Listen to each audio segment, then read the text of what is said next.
आज हम लोग क्लास 10 का फुटप्रिंट विदाउट फूड जो इंग्लिश का पतली किताब है उसमें चैप्टर 5 जिसका नाम है फुटप्रिंट विदाउट फीट इस कहानी को देखेंगे। लेकिन इस कहानी को देखने से पहले हम लोग इस कहानी के टाइटल को समझेंगे कि आखिरकार इसका टाइटल क्यों पड़ा फुटप्रिंट विदाउट फीट।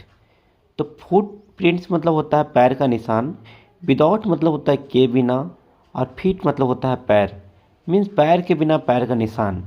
आखिर ये कैसे हो सकता है कि पैर होगा और उसका निशान ना होगा।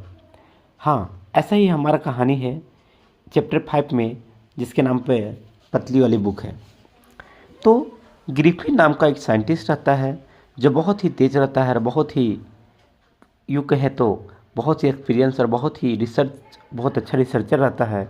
और वो रिसर्च करता है एक ऐसा मेडिसिन का, ऐसा ड्रग्स का जिसको खाने के बाद इंसान इनविजिबल हो जाता है, मीन्स ट्रांसपेरेंट हो जाता है, यानी वो इंसान दिखेगा नहीं। लेकिन इंसान भले ना दिखे लेकिन उसका कपड़ा तो ज़रूर दिखाई देगा। ऐसा है कि इंसान का बॉडी बस ट्रांसपेरेंट होता है, बल्कि उसका जितना सारा ड्रेसेस है वो सारा दिखेगा।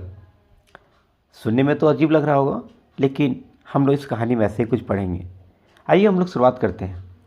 ग्रिफिन नाम का एक साइंटिस्ट था और वो रिसर्च करना चाहता था कि हम एक ऐसे ड्रग्स का खोज करें जिसको खाने के बाद और इसको लेने के बाद इंसान का बॉडी ट्रांसपेरेंट हो जाए। और वैसा ही रिसर्च किया और सबसे पहले जब अपने इस्तेमाल करता है वो और उसका बॉडी ट्रांसपेरेंट हो जाता है, तो चूँकि जिस घर में वो रहता था उसकी मकान मालकिन इसको पसंद नहीं करती थी, इससे नफरत करती थी।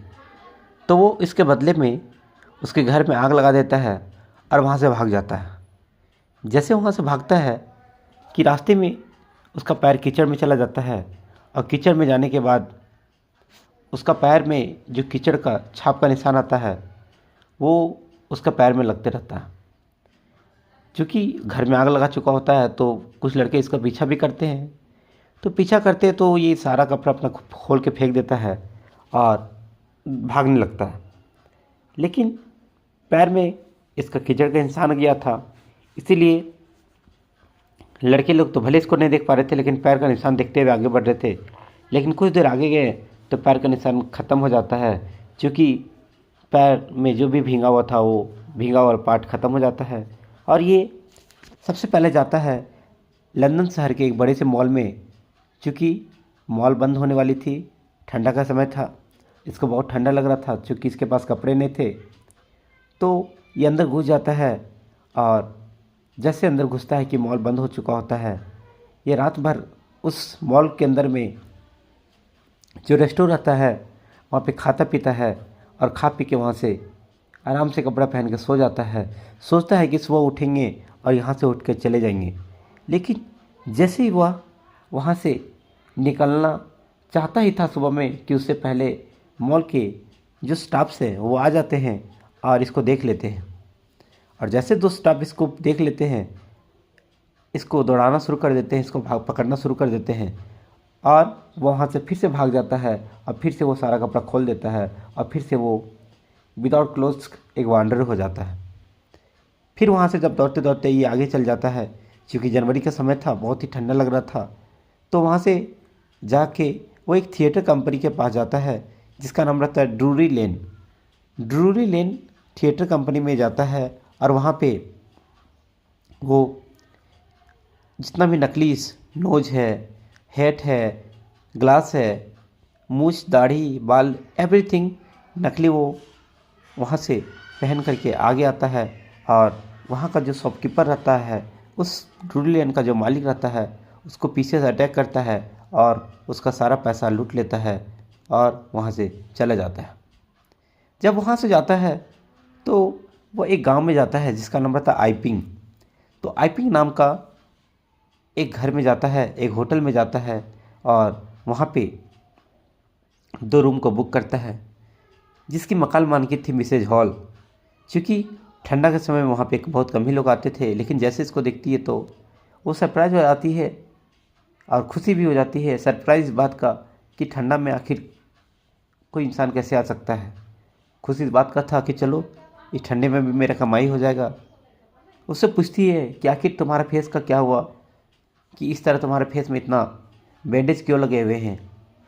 तो ग्रिफिन कहता है कि चूँकि मैं एक रिसर्च के लिए आया हूँ और यहाँ पे हम अकेले रहना चाहता हूँ, इसीलिए मेरा काम में कोई डिस्टर्बेंस नहीं होना चाहिए, और उसको पैसा दे देता है। बोलता है कि एक्सीडेंट हुआ था और एक एक्सीडेंट के कारण मेरा यहाँ पे ये चेहरा ऐसा हो चुका है।